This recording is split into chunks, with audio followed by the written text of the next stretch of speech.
नमस्कार मित्रांनो, सुस्वागतम लक्ष्मीच्या पावलांनी. मालिकेच्या आजच्या जबरदस्त मालिकेमध्ये आज इंटरेस्टिंग असा भाग आलेला आहे, कारण अद्वैत आणि कला आपले एकत्र आलेले आहेत. मित्रांनो, आता दोघेही जोडीने देवी आईच्या मंदिरात येतात, कारण अद्वैतचं जे काही मन आहे तर ते स्वतःला इतकं खात असते, तो सारखा त्याच गोष्टीचा विचार करत असतो. तेव्हा कलाही त्याचं मन अगदी व्यवस्थित होण्यासाठी त्याला देवी आईच्या मंदिरात घेऊन येते. त्याला अगदी त्याचा चेहरा प्रसन्न होण्यासाठी, त्याचं मन खुलण्यासाठी देवी आईच्या मंदिरात घेऊन आल्यानंतर दोघेही देवी आईचं दर्शन घेतात.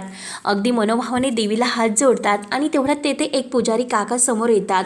तेव्हा ते पुजारी काका म्हणतात की, आणि हे बघा चांदेकर ज्वेलर्स आहे ना, आणि हे बघा सर, चांदेकर सर, आम्ही तुमच्याबद्दल जी काही बातमी आहे ती वाचली, परंतु हे बघा सर, आमचा त्या बातमीवर अजिबात विश्वास नाही. त्यासाठी तुम्ही निश्चिंत राहा आणि एक गोष्ट लक्षात ठेवा की नेहमी खऱ्याचा विजय होतो. आम्हाला पूर्ण खात्री आहे, आम्हाला पूर्ण विश्वास आहे की तुम्ही खरे आहात, त्यामुळे तुम्ही इतकं टेन्शन घेऊ नका. तेव्हा आता कलाला हे सर्व ऐकून खूप आनंद होतो. तिचा आता दीर्घ श्वास आणखीनच वाढतो. ती देवी आईच्या त्या देवीकडे बघत असते. तर अद्वैतच्या सुद्धा मनाला थोडंसं खूप छान बरं वाटतं. त्यानंतर आता इकडे रोहिणीला एक कॉल येतो. राहुलचा कॉल असतो. राहुल इतका खुश असतो. तो खुश होऊन आता मम्माला म्हणतो की मम्मा, अगं तू आहेस कुठे? अगं कम ऑन, सेलिब्रेटेड, तू एन्जॉय कर. तेव्हा आता रोहिणी म्हणते की अरे हो, अरे पण नक्की झालं तरी काय ते अगोदर सांगशील का? त्यावर तर राहुल म्हणतो की हे बघ मम्मा, अगं जो आपण प्लॅन ठरवलेला आहे तर तो अपेक्षेपेक्षा जेव्हा जास्त सक्सेस होतो तेव्हा मात्र माणसांनी सेलिब्रेट करावं. अगं मम्मा, मी तुला सांगतो, तो गौरव परांजपे आहे ना, त्याची आणि माझी मैत्री इतकी चांगली म्हणजे जमलेली आहे. तर आणि हे बघ मम्मा, मला जे सुद्धा माझ्या डोक्यामध्ये प्लॅन आहे अद्वैत चांदेकरची बर्बादी करायची, आणि मम्मा सेम तो विचार करतोय. त्याला सुद्धा हेच हवं आहे की अद्वैत चांदेकर याची बर्बादी. आमच्या दोघांचं जे काही टार्गेट आहे तर ते सेम टू सेम आहे.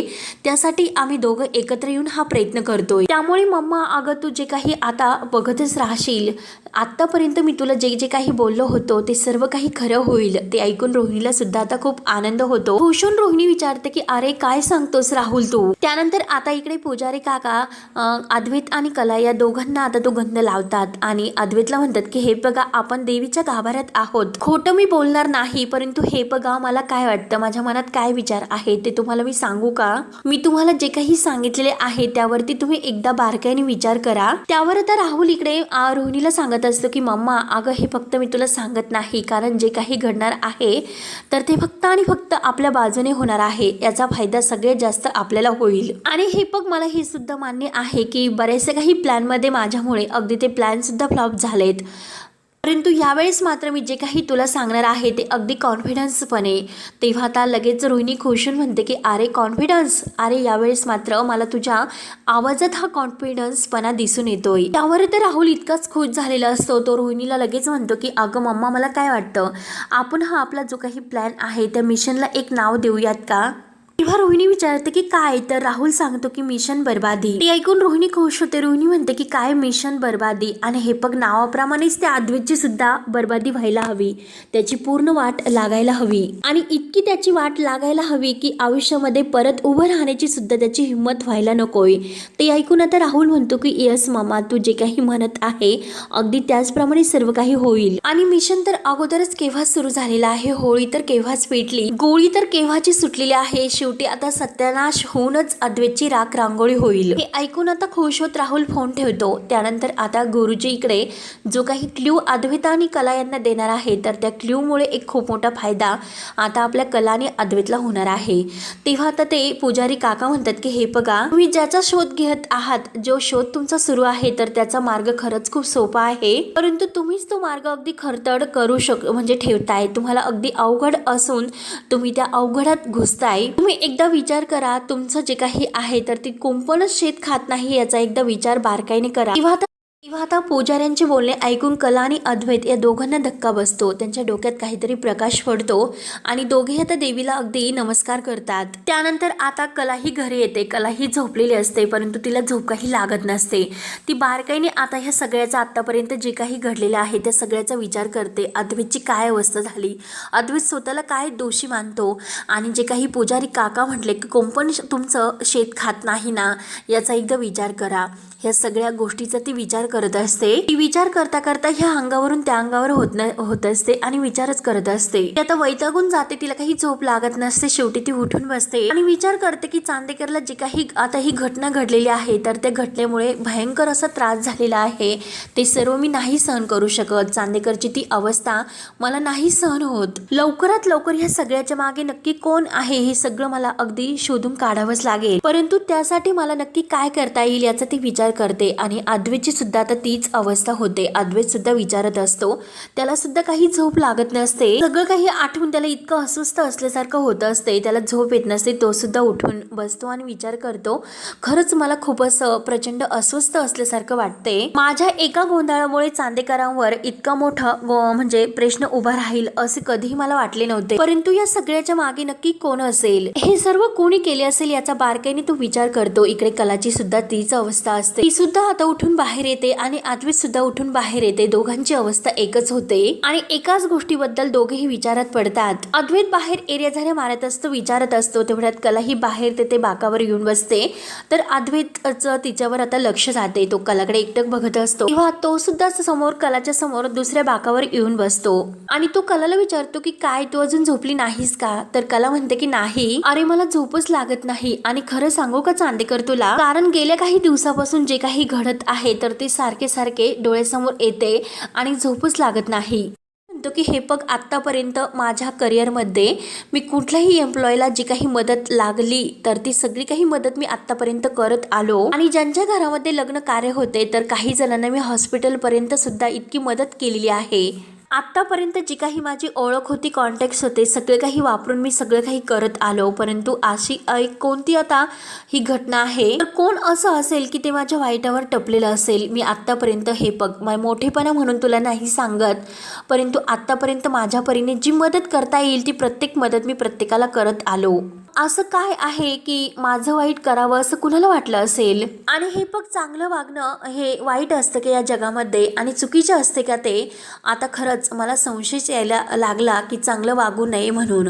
तेव्हा आता कला म्हणते की अरे चांदेकर, तू भलताच विचार करू नकोस, असं काही नसते. अरे हे बघ, अरे चांदेकर, असं काही नाही. आणि अरे प्रत्येकाला जाणीव आहे आणि तू एका भावनेने प्रत्येकासाठी जे जे काही केलेलं आहे ना, अरे जेव्हा जर खरंच तू तुझ्यावर जो काही प्रसंग आज ओढवला आणि त्यासाठी लोक काहीच करू शकत नाही अशी जाणीव आता लोकांना झालेली आहे. आणि कधी कधी अरे चांगल्या लोकांबरोबर सुद्धा वाईट साईट गोष्टी घडत असतात. अरे कारण जसा तू चांगला आहे आणि नेहमी तू चांगलाच विचार करतो, तसे सुद्धा काही काही माणसं अशी असतात की त्यांच्या मनामध्ये फक्त आणि फक्त वाईटच भरलेले असते. इतकी वाईट माणसं सुद्धा या जगामध्ये आहे. नेहमी राग आणि द्वेष असे माणसांच्या मनामध्ये भरलेले असतात. परंतु आता चांगल्या माणसामध्ये आपले विचार आपण जपायचे असतात, कारण चांगुलपणा हा त्याच्या स्वभावाचा एक भाग असतो. आणि खरं सांगू का, आपला जो चांगुलपणा आहे तर काही लोक वाईट विचार करतात तर त्यांच्या वाईट विचारावर एक शून्य असा भाग असतो. त्यामुळे हे बघ, आपल्याला कितीही असे वाईट अनुभव आले तरी सुद्धा आपण चांगलं वागणं ही सोडायचं नसतं. त्यामुळे चांदेकर, मला असे वाटतं की आपण प्रत्येक व्यक्तीवर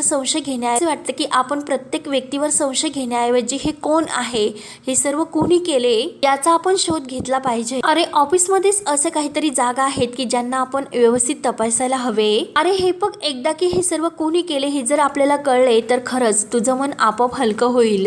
तेव्हा आता अद्वैत या सगळ्याचा विचार करून लगेच उठतो आणि लगेच थोडासा चिडून म्हणतो की इतक्या सगळ्या काही गोष्टी तुम्हाला समजून सांगण्याचा का प्रयत्न करते? मला ह्या गोष्टी नाही कळत का? आणि काय ग, तू माझी आई आहेस का? आणि आता फक्त तुला इतकंच म्हणायचं बाकी आहे की चांदेकर बाळा. तर लगेच आता कला म्हणते की ठीक आहे, तुला जर तसं वाटत असेल तर वाटून दे. हे बघ, परंतु जे काही मी तुला सांगते की उद्याच आपण या सगळ्या मागे नक्की कोण आहे याचा शोध घ्यायला सुरुवात करायला हवी. तेव्हा आता अद्वैत म्हणतो की हो ते तर करेलच मी. तर कला म्हणते की हे बघ, अरे ते करेल मी नाही, तर ते उद्याच करायचं आहे आणि ते आपण दोघांनी मिळून.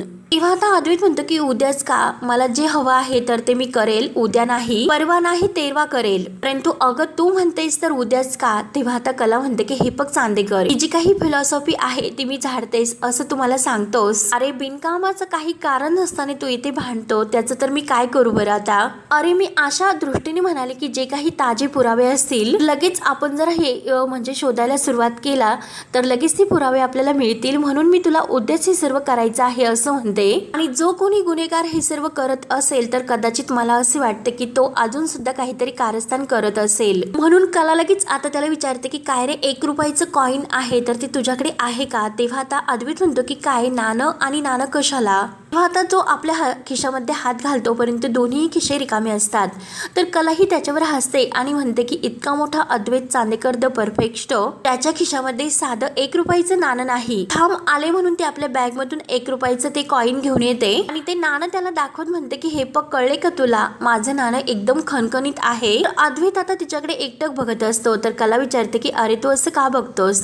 त्यावर आता लगेच अद्वैत विचारतो की अगं पण त्या नाण्याचं करायचं काय आहे तुला? तर कला म्हणते की हे बघ, जेव्हा आपलं एकमत होत नसतं तेव्हा हे नाणं जे काही उडवायचं वर आणि काटा आणि छापा करायचा. आणि हे बघ, जर काटा आला तर तू म्हणशील तसे आणि जर छापा आला तर मी म्हणेल तर तसे, अगदी उद्याच शोध घ्यायला सुरुवात करायची. तेव्हा अद्वैत म्हणतो की म्हणजे छापा काटा, आणि लगेच आता कला ही छापा काटा करायला सुरुवात करते. आणि तेवढ्यात ते नाणं वर फेकून खाली झेलल्यानंतर आता कला म्हणते की हे बघ, काटा आला आणि उद्यापासून आपल्याला ही सुरुवात करायची आहे शोधायला. तेव्हा कला म्हणते की हे बघ, तू उद्या आता लवकर उठायचं आहे, जा आता तू जाऊन झोप, मला सुद्धा झोपून दे. म्हणून कला बिचारी आपल्या रूममध्ये जायला निघते परंतु अद्वैत पुन्हा तिला आवाज देऊन मागे बोलावतो. तर कला विचारते की काय रे, काय झालं, का बोलावलंस? तर अद्वैत सांगायला सुरुवात करतो की हे बघ खरे, अगं आता या ठिकाणी चिटिंग झालेली आहे. तेव्हा आता कला विचारते की काय रे, कसली? त्यावर आता अद्वैत म्हणतो की हे बघ, सुरुवातीला मी काय म्हटलं होतो की काटा मी आणि तू छापा, म्हणजे हे बघ आले तरी काय? तेव्हा आता लगेच कला म्हणते की गेली तुझी ती संधी, चल आता काटा आला आणि मी जिंकले, त्यामुळे उद्यापासून आपली ही मोहीम सुरू होईल. असं हरणविरणं काही नसतं. आता चल, गुड नाईट, उद्यापासून आपली मोहीम सुरू होईल. म्हणून कला आता झोपायला निघून जाते आणि अद्वैत सुद्धा आता आपल्या रूममध्ये निघून जातो. त्यानंतर आता इकडे सोहम सगळी काही बेड वगैरे तयार करतो आणि विचार करत असतो की आता काही झाले तरी मला अनामिकाशी बोलायला हवं. तिला आता विचारूयात की आपण आता बोलूयात का? तेव्हा आता अनामिका फ्रेश वगैरे होऊन आतमध्ये येते आणि आता लगेच सोहम तिच्याजवळ जातो. अगदी खुश होत तो तिच्याबरोबर बोलण्याचा प्रयत्न करणार. तोच लगेच आता ही अनामिका बाजूला होते, काही एक उत्तर न देता. चेहरा तर मात्र अगदी असा फुग्यासारखा फुगलेला असतो. तेव्हा तरी सुद्धा सोहम आता जी काही अनामिका तिथे अर्शासमोर गेलेली आहे परत आता स्वतःला सावरतो आणि परत खुश होत तो अनामिका जवळ येतो. तेव्हा तरी सुद्धा अनामिका त्याच्याकडे लक्ष देत नाही आणि काही न बोलता ती लगेच तोऱ्यात बाजूला होते. तेव्हा सोहमला आता हिचंही वागणं जरा वेगळंच वाटते. तेव्हा तो आता अनामिकाला म्हणतो की अनामिका, आणि परत तो म्हणतो की अगं अनामिका, माझीच खरंच खूप चूक झाली, माझी चुकलेस, मी तुला मोगऱ्याचा गजरा आणायला नको होता, म्हणजे मला हा विचार करायला हवा होता की तुला नक्की काय आवडतं काय नाही हे तुला विचारायला हवे होते. आणि त्यानंतर खरंच तू अपसेट होती खरंच, परंतु ऐक ना अनामिका, अगं खरंच मला आपल्या नात्याला अजून एक संधी द्यायची आहे. म्हणून तू प्रेमाने अनामिकाला अगदी आपल्या मिठीत घेण्याचा प्रयत्न करत असतो. तो अगदी सर्व काही विसरून अनामिकाला स्वीकारायला तयार होतो, परंतु अनामिका ही त्याला दूर लोटत असते आणि ती रागाने म्हणते की सोम, जेव्हा मी हे तुला बोलण्यासाठी आले होते की आपण आपल्या नात्याला एक संधी देऊयात, तर तेव्हा तू मला काय म्हटला होता, काय बोलला होता याचा विचार कर. अरे मी तुला किती वेळेस बोलले होते, तेव्हा तू बोललास का नाही ना? तेव्हा तू तर तुझ्या जगामध्ये असायचा, मग आता मी तुझ्याशी का बोलू? आणि हे बघ, मला आता तुझ्याशी नाही बोलायचं, मला अगदी कंटाळा आलेला आहे तुझ्याशी बोलून बोलून. आता मात्र मी शांत राहणार आहे, मी काहीही बोलणार नाही. एनिवे म्हणजे मला आता तुझ्याशी बोलून तर बोर होतं, मी माझ्या जगामध्ये अगदी बेटर असते. तेव्हा मात्र आता लगेच अनामिका रागाने आपला फोन घेते आणि सो म्हणतो की हे बघ अनामिका, प्लीज ऐकून घे. परंतु अनामिका आता ऐकायला तयार नसते आणि जे काही टॉवेल तिच्या हातामध्ये असतो, रागाने ती सोहमच्या तोंडावर तो टॉवेल फेकते आणि रागानेच ती तेथून बाहेर निघून जाते. तेव्हा मात्र आता अनामिका लगेच बाहेर निघून आलेली असते आणि ती अगदी टेन्शन मध्ये येते आणि बाहेर आल्यानंतर आता ती इकडे तिकडे बघते कोणी आहे की नाही आणि ती आपल्या दुसऱ्या जो काही फ्रेंड असतो तर त्याला फोन करते आणि फोन करून म्हणते की वैतागले, या सोहम बरोबर संसार करून करून वैतागले, कारण मला त्याचा जो काही बदला घ्यायचा होता कॉलेजमध्ये असताना, तो माझ्याशी जे काही वागला होता ते मी विसरले नव्हते. त्याने कॉलेजमध्ये असताना जो काही माझा अपमान केला होता त्याची आग अजून सुद्धा माझ्या मनातून शांत झालेली नाही. जेव्हा मी या सगळ्याचा बदला घेईल तेव्हाच मला अगदी शांत वाटेल. त्या सोहमची वाट लागून आपण आपली स्वप्न जेव्हा पूर्ण करू तेव्हाच माझ्या मनाला शांतता मिळेल आणि आता मात्र ह्या सोहमची वाट लागेलच. त्यामुळे आता ह्या बदलाची वेळ आलेली आहे, तेव्हा तिकडून तिचा जो काही फ्रेंड असतो तर तो तिला म्हणत असतो की शांत हो. तेव्हा आता अनामिका म्हणते की हो मी शांतच आहे, डोंट वरी. इतकी वर्ष मी त्या आता संधीची वाट बघून होते, ती संधी शेवटी चालून आलेली आहे. आता मात्र वादळ आल्याशिवाय राहणार नाही. तेव्हा आता ती फोन ठेवते, इकडे तिकडे बघते आणि परत आता रागाने बाहेर म्हणजे आलेली असते. तर ती आतमध्ये निघून आता इकडे राहुल इतका खुश होऊन आता आपल्या मम्माच्या रूममध्ये येतो आणि दरवाजा लावून घेतो आणि खुश होत तो अगदी उड्या मारत मम्माला म्हणजे रोहिणीला म्हणत असतो की मम्मा मम्मा. आणि हे बघ मम्मा, अगं एक गोष्ट आज मात्र मला कळलेली आहे. त्यावर आता हे ऐकून रोहिणी विचारते की काय काय झाले असे. राहुल म्हणतो की हे बघ मम्मा, आपली जर इच्छा शक्ती स्ट्रॉंग असेल तर आपल्या मनाला हवे तशा सगळ्या काही गोष्टी घडत असतात. त्यावर आता रोहिणी विचारते की अरे नक्की काय झालेले आहे, तर ते महत्त्वाचा मुद्दा काय आहे ते अगोदर सांग. तेव्हा आता राहुल म्हणतो की अगं येथे आपल्या मिशन बर्बादीला सुरुवात झालेली आहे आणि तेथे मात्र अद्वैतला ऑफिसमध्ये पॅनिक अटॅक आलेला होता. हे ऐकून आता रोहिणीचा चेहरा तर अगदी खुलतो आणि आश्चर्याने ती म्हणते की काय सांगतोस राहुल, म्हणजे आपण अद्वैतला जे काही गोळ्या देत होतो तर त्या गोळ्यांचा आता अद्वैतला त्रास देण्यासाठी त्याने सुरुवात तर केलेली आहे. तेव्हा राहुल म्हणतो की यस, आणि त्या गोळ्यामुळे अद्वैतला इतका त्रास होईल, त्याचं मन आउट ऑफ कंट्रोल होईल, डोक्यामध्ये ओव्हर थिंकिंग सुरू होऊन तो अगदी टेन्शनमध्ये येईल, अगदी स्ट्रेसफुल तो होईल आणि थिंकिंग विचार तो करेल अगदी स्ट्रेसफुल असल्यासारखे. हे ऐकून मात्र आता रोहिणी आणखीनच खुश होते. मन आणि डोकं या दोघांमध्ये जी काही ऍक्शन सुरू असेल ना तर ते एकमेकांपासून खूप असे ऑपोजिट असेल. मग त्या सगळ्याची जी काही रिॲक्शन आहे तर ती होते तर ती शरीरावर, आणि त्याचाच पहिला एक टप्पा असतो तो म्हणजे पॅनिक अटॅक. आणि अद्वैतला तो अटॅक तर येऊन गेलेला आहे आणि बघूयात की आता पुढे जाऊन अद्वैतला कोणकोणते अटॅक येतात म्हणून. तेव्हा आता हे ऐकून तर रोहिणी आनंदाने उड्या मारायला सुरुवात करते आणि अगदी राहुलची पाठ थापडत म्हणते की राहुल अगदी कमाल कमाल बातमी दिलीस तू. आणि खुश होत ती म्हणते की अरे राहुल, तू फक्त प्लॅनिंग नाही तर अगदी सुसूत्रक असं प्लॅनिंग केलेलं आहे. परंतु हे बघ, जे काही तुला करायचं आहे ते शांतपणे, अद्वैतला याबद्दल काही कळून देऊ नको. तेव्हा आता राहुल म्हणतो की नाही, आणि हे बघ अगं त्याला काही कळणार नाही, मला फक्त इतकं हवं आहे या सगळ्यानंतर त्याला इतका स्ट्रेसफुल यावा आणि अगदी तो प्रेशर मध्ये जावा, म्हणून अगदी डिप्रेशन मध्ये तो एकदा की गेला आणि त्याचा जो काही परिणाम होईल तर तो ऑफिसला येणं बंद होईल. एकदा की तो ऑफिसला यायचा बंद झाला तर मला मात्र माझं रान मोकळं होईल. तर आता राहुलचं हे बोलणं ऐकून रोहिणी आणखीनच खुश होते. रोहिणी म्हणते की अरे तो जसा काटेकोर आहे, जर आपला समतोल बिघडतो हे त्याला नाही सहन होणार, आणि हे बघ आपण पुन्हा पुन्हा त्याला तेच ते बोलून वीक करायला तर आपण आहोतच. तेव्हा राहुल म्हणतो की हो, आणि वेळ आल्यानंतर त्याला आपण सपोर्ट सुद्धा दाखवू. तेव्हा आता लगेच रोहिणी इतकी खुश होते आणि म्हणते की आत्ताच्या आत्ता मी सरोज वहिनीला हे सर्व सांगून येते. तेव्हा आता राहुल म्हणतो की अगं मॉम काय बोलतेस तू, सरोज मामीला काय सांगणार आहेस. त्यावर आता रोहिणी म्हणते की अरे, आणि थोडंसं रडण्याचं नाटक करून म्हणते की अगं सरोज वहिनी, मला माझ्या लाडक्या भाच्याची काळजी वाटते ग. अगं त्याची तब्येत बरोबर नाही, त्याला पुन्हा पुन्हा पॅनिक अटॅक्स येतात, त्यामुळे तू त्याला घरीच ठेव. मग हे असं तिच्या डोक्यामध्ये कोणी भरवायला नको का. तेव्हा आता हे ऐकून राहुल म्हणतो की वाव मम्मा, आणि रोहिणी तर खुश होऊन लगेच आता सरोजला हे सर्व सांगायला जाते. त्यानंतर आता इकडे आउट हाऊस मध्ये कला आपली बिचारी तयार होते, ऑफिसला जाण्याची ती तयारी करत असते, बॅग वगैरे घेते. परंतु आता मनात विचार करते की कालच्या वेलकममुळे चांदेकरच्या मनामध्ये थोडासा जरी बदल झालेला आहे, परंतु इतकं शांत राहून सुद्धा नाही चालणार. जो काही शोध आपल्याला घ्यायचा आहे तर तो चालू ठेवावाच लागेल. आणि आज किती काही झाले तरी देवी आई काहीतरी करून आज मात्र एखादा महत्त्वाचा पुरावा माझ्या हाताला लागून देच, म्हणून ती देवी आईला हात जोडते, मनोभावाने प्रार्थना करते. त्यानंतर आता इकडे रूममध्ये अद्वैत सुद्धा तयार होतो आणि तो सुद्धा तोच विचार करतो की आज किती काही झाले तरी पुरावा हाती लागायलाच हवा.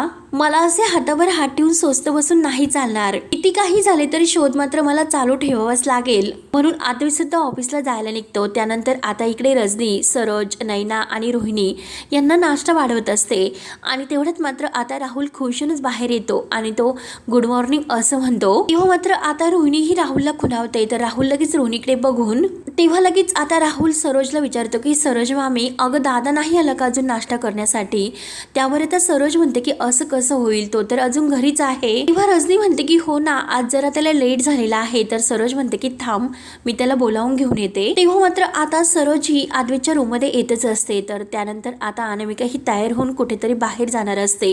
ती तयारच होत असते तर सोहम फ्रेश होऊन बाहेर येतो त्या आंघोळ वगैरे झाल्यानंतर, आणि तो अनामिकाला विचारतो की काय ग, तू कुठे बाहेर निघालीस का? तेव्हा अनामिका फक्त हो असं म्हणते. तर सोहम म्हणतो की थांब, मी तयार होऊन येतो, आपण दोघे सोबतच जाऊ. तेव्हा सोहम इतका घाई गडबडीत असतो, तो अगदी अनामिकाला अगदी व्यवस्थित वेळेवर पोहोचवण्यासाठी इतकी घाईने शर्ट वगैरे घालतो, परंतु ही मात्र अगदी तोऱ्यातच निघते. तेव्हा सोहम म्हणतो की अगं अनामिका थांब ना.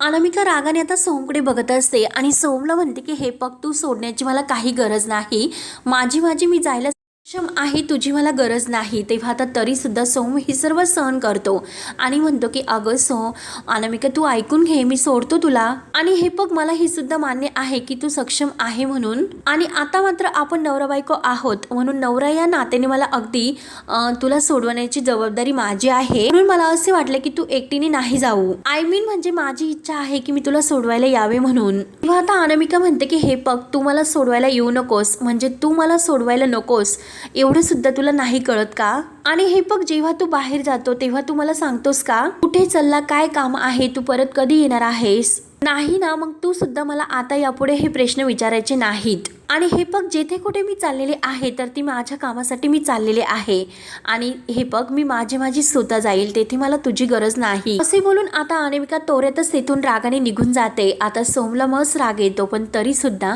बिचारा मात्र अगदी शांत असतो, कारण पहिल्यांदा त्याची चूक झालेली असते. अनामिकाच्या मनात नेमकं काय आहे हे त्याला माहिती नसते. बिचारा आपला अगदी त्या अनामिकाला समजून घेण्याचा प्रयत्न करत असतो, परंतु ती तर त्याच्या वाईटावर टपलेली असते. त्याचा बदला घेण्यासाठी ती या घरात आलेली असते. सोमला इतकं वाईट वाटतं, पण तरी सुद्धा अनामिका काही एक विचार करत नाही आणि तेथून शेवटी निघून जाते. त्यानंतर आता इकडे अद्वैत हा रूममध्ये तयार होत असतो. सरोज तेथे येते. सरोज म्हणते की अरे, ब्रेकफास्टसाठी सगळेजण तुझी वाट बघतात, चल तू येतोस ना? तेव्हा आता अद्वैत म्हणतो की हो आई, अगं हे बघ रेडी आहे मी, मला सुद्धा अगदी पटकनच ब्रेकफास्ट करून ऑफिसला निघायचं आहे. तेव्हा आता सरोज विचारते की काय रे, तू तर खूप उत्साहात आता ऑफिसला चाललेला आहे, काही विशेष आहे का? त्यावर आता अद्वैत म्हणतो की विशेष काही नाही, परंतु त्या केसच्या संदर्भात मी आणि खरे एक काम करणार आहोत, त्यासाठी जायचं आहे. तर सरोज विचार करते की ह्या केसचं नक्कीच काहीतरी चांगलं व्हायला हवे, परंतु त्या मुलीमुळे काहीही व्हायला नको, आणि ती मुलगी अद्वैतला गळा लावायला काही एक संधी सोडत नाही. तरी सुद्धा आता सरोज अद्वैत समोर म्हणते की हे बघ, तुम्ही दोघं त्या केसवर काम करतात हे तर बरंच आहे. थोडंसं खुश होण्याचं ती अद्वैत समोर आता नाटक करते आणि काळजी घे असे म्हणते, आणि चल येतोस ना खाली असं विचारते. तर अद्वैत म्हणतो की हो आई चल, असे बोलून आता अद्वैत आणि सरोज खाली येतात. अद्वैत मागून येत असतो, तेवढ्यात आबा येतात. आबा म्हणतात की हा यशवंतांनी प्रसाद दिलेला आहे, आणि अद्वैत तिथे दिसत नाही म्हणून विचारतात की अद्वैत कुठे आहे? तर अद्वैत आता खाली येतच असतो. आलो आबा असं तो म्हणतो आणि आबांजवळ येतो. अगदी धावतच येतो, आबांना सुप्रभात असे म्हणतो. आबा सुद्धा त्याला सुप्रभात असे म्हणतात. त्याची आता इतकी तयारी सुरू असते. घाईने तो आता म्हणतो की काकी मला अगदी अर्जंट टू ब्रेकफास्ट दे, मला निघायचं आहे. अद्वैत इतका खुश आहे म्हणून आबा विचारतात की काय रे अद्वैता, इतक्या लवकर निघालास? तेव्हा अद्वैत म्हणतो की हो आबा, एक महत्त्वाचं काम आहे. तेवढ्यात अद्वैत आबांशी बोलतच असतो, तर लगेच आता सोहम हा नयनाला खुणावतो. नयनाला कॉफीमध्ये गोळ्या तो टाकायचे सांगतो, आणि ती कॉफी ती अद्वैतला द्यायला सांगतो. तेव्हा आता रजनी म्हणते की अद्वैत फक्त 2 मिनिट बस, मी तुझ्यासाठी कॉफी घेऊन येते. तेव्हा अद्वैत म्हणतो की कॉफी नकोय काकी, मी कॉफी नंतर घेईल. आणि तेवढ्यात कला तेथे दरवाजातच येते आणि आवाज येते की चांदेकर, माझं आवरलेला आहे, निघायचं ना आपण ऑफिसला. सरोज मात्र आता रागाने कलाकडे बघत असते, परंतु आबा ही सर्व बघून अगदी खुश होतात. आबा आता मनात म्हणतात की हे दोघे तर ऑफिसला चाललेले आहेत, ते पण एकत्र, आणि कामासंदर्भात या दोघात चर्चा सुद्धा आता सुरू झालेल्या आहेत. म्हणजे चला परत तर एकदा चांदेकरांमध्ये आणि या दोघांमध्ये ऑफिसच्या पातळीवर सगळ्या गोष्टी अगदी सुरळीत चालू आहेत. तर म्हणून आता अद्वैत घाईने पाणी पिऊन निघतो आणि कला ही बाहेर उभीच असते. तर हा भाग येथे संपतो. पुढील भागामध्ये कला आणि अद्वैत एकमेकांशी चर्चा करत असतात. तर कला त्याला विचारते की नेमकं काय करायचं आहे. तेव्हा अद्वैत म्हणतो की अगोदर झडती घ्यायची आहे. तर आता सरोज हे सर्व ऐकते. सरोज आता लगेच त्या एका मुलीला म्हणत असते की स्टाफमधील हे बघ, कला आणि अद्वैत आता प्रत्येकाची झडती घेणार आहेत पूर्ण ऑफिसच्या स्टाफची, त्यामुळे चुकून सुद्धा तुझ्या तोंडातून माझं नाव निघायला नकोय. तेव्हा आता हे जे काही सरोज जेव्हा सांगत आहे तर ते मात्र कला सर्व काही ऐकते. तेव्हा सरोज आता कलाकडे बघत असते आणि कला सरोजकडे. तेव्हा मित्रांनो, आता पुढे काय काय होतं हे बघण्यासाठी आपल्या चॅनलला नक्की सबस्क्राईब करत राहा. धन्यवाद.